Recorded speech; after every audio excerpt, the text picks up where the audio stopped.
The election of Donald Trump as the next president signals an advance for new media and, as some believe, right-wing extremists. For his chief strategist, Trump recently chose a former executive with Breitbart News, Steve Bannon, who famously called the website a platform for the alt-right. But the website founded by Andrew Breitbart has also been a concern for journalists on the other side, including our guest.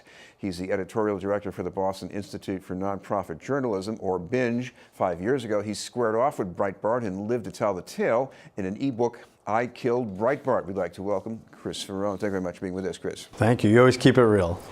Chris, I want to ask you about this. I know you're not confessing to killing anybody here, but for people who don't know Breitbart and his website, a little bit of an introduction. Yeah, I mean, that was the tough part, putting out a book in 2013 with his name. But, you know, Andrew Breitbart, interestingly enough, he helped found Huffington Post, what's considered a lefty site. He worked in the early internet. He was born in 1969, just to give you an example of kind of where he falls generation-wise. He also helped found the Drudge Report, so on the other side. So he really had a lot of, new media, especially at the time, background. He was a columnist for the Washington Times.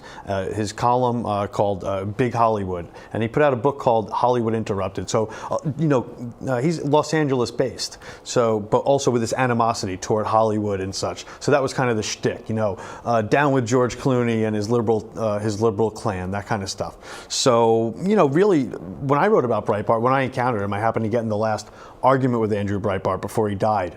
And, I kind of ran into this whole troll brigade of his, this unbelievable, really group of people, individuals who I didn't understand existed until they were in my inbox and, destroying me on Twitter. Talk about what's happening here, because some people might say, well, this is partisan journalism. Sometimes they think you're a partisan journalist. Nothing wrong with that. When do you cross the line to hate journalism or even fake journalism? Well, there's a lot of that involved, and I don't believe that is involved where I am. So, there's I'm not saying you're making it, but that people say that false equivalency. As for watching the right, the so-called alt-right in Breitbart News, by the way, it also should be said there's a kind of a constellation of other sites around that site. It's not like it's just Breitbart News. So there's this whole alt-right environment where it's kind of just a different reality. And anybody who steps into that world sees it immediately. Not necessarily on Breitbart News, but on some of the surrounding websites and affiliated websites. When Andrew Breitbart died, not only did people not think I necessarily killed him by arguing with him on the phone, but a lot of people actually thought Obama killed him. There are a number of headlines, these conspiratorial headlines. And the problem is I think a lot of people are increasingly noticing and noting, thankfully, is that there's just so much, a lot of that is leaked over into the so-called regular news. I'm glad there's a conversation about fake news, but I hope people realize that even, outlets like the New York Times have been chasing that kind of news for a long time, whether they realize it or not. Stuff that was, implanted by think tanks or things that just got into the dialogue. That shouldn't have. That should have been shown the door in the first place. I want to ask you about Steve Bannon because he's been taking a lot of criticism.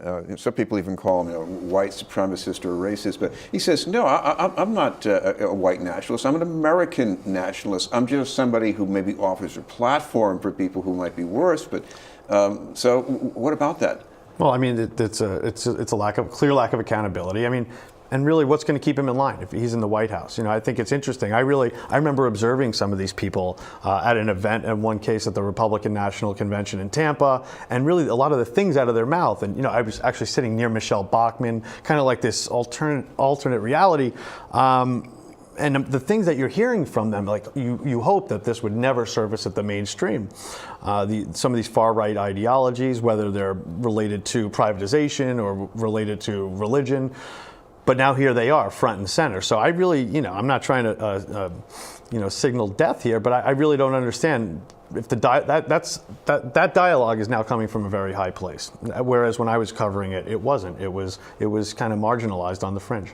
Talking with Chris Faraone from the Boston Institute for Nonprofit Journalism.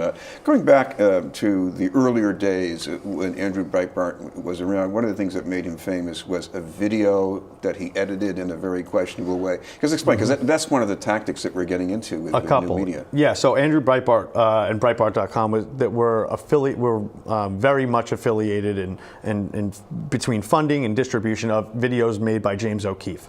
The videos that took down Acorn, For those who are not familiar, Acorn, of course, did a lot of work with poor people, people in communities of color, and these are the people frequently targeted by the Breitbart website. Some sloppy voter registration, too. Sloppy voter registration stuff. So a lot of these kind of like undercut. James OKeefe is this kind of like trick photographer. He goes in and they really, it's selective editing, very subjective editing on top of what an ordinary television or news outlet would do.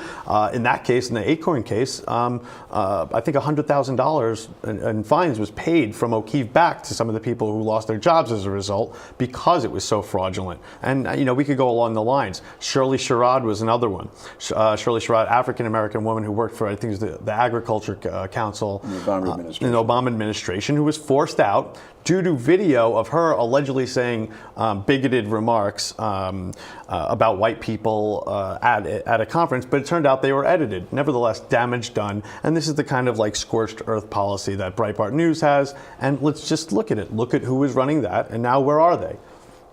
Well, one of the other things that I find really intriguing about the site, and it's probably going on at other sites in many ways too, and that is how much it is market-driven, because you're an aggregator of what gets hits and what gets viral. So explain that. It's an unbelievable amount of money to be made. People, David Bernstein, who of course has been on here, and you know him well, used to work at the Boston Phoenix with me. He wrote a lot about the conservative marketplace. It's a huge marketplace. Think about it. If there are all these millions of people who kind of are in this realm, they hate people like George Clooney and stuff. They have their own Hollywood. They have movies. Steve Bannon, by the way, and Andrew Breitbart have this kind of like, not underground, but this alternative film experience. They've created documentaries, and Steve Bannon's an interesting character. He's got a Navy background. He's got a Goldman Sachs background. He's got this kind of like D-list Hollywood documentarian background. Harvard Business School. Harvard Business School. The guy's been everywhere. So, it's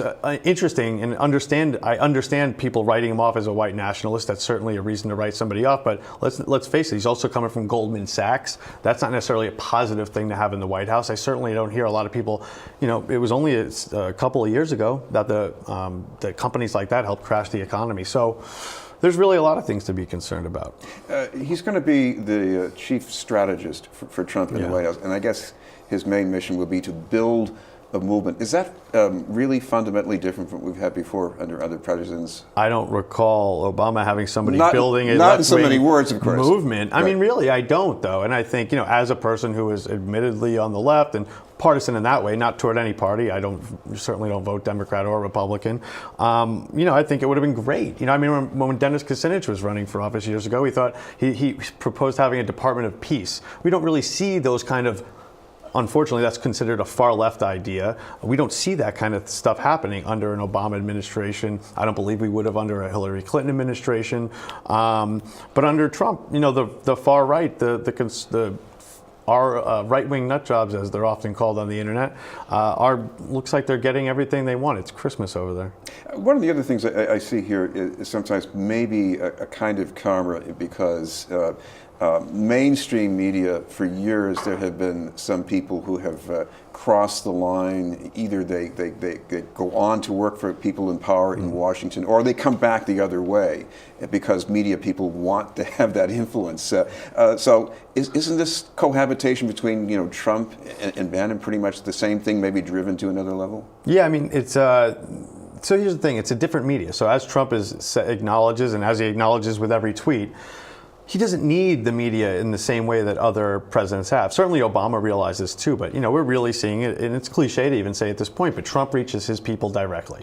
So everything that happens in the media outside of that it's almost superfluous. Maybe I heard maybe Laura Ingraham for press secretary, something like that. But the point is that Steve Bannon they could call it whatever they want, but strategy is strategy, right? And that's what the strategy is. He's going to be helping craft this message, which is going to reach Trump supporters, maybe not the rest of the population that laughs at his tweets, but reaching his base directly. So that's what he's going to be doing. It's kind of like just making a different kind of media but for the same audience. Well, for people who want to move in a different direction, what strategy would you recommend for them? Because you're a media strategist now too. No, I just think a lot of people have been asking me a lot. What do we where do we get our media? Where do we get our media? So of course I'll plug, locally things like the Boston Institute for Nonprofit Journalism, Dig Boston, this show, the Dorchester Reporter, the Bay State Banner support community infrastructure. But I think people are having their media awakening right now. This whole conversation about fake news, you and I may understand it may be old hat, but for a lot of people this is new.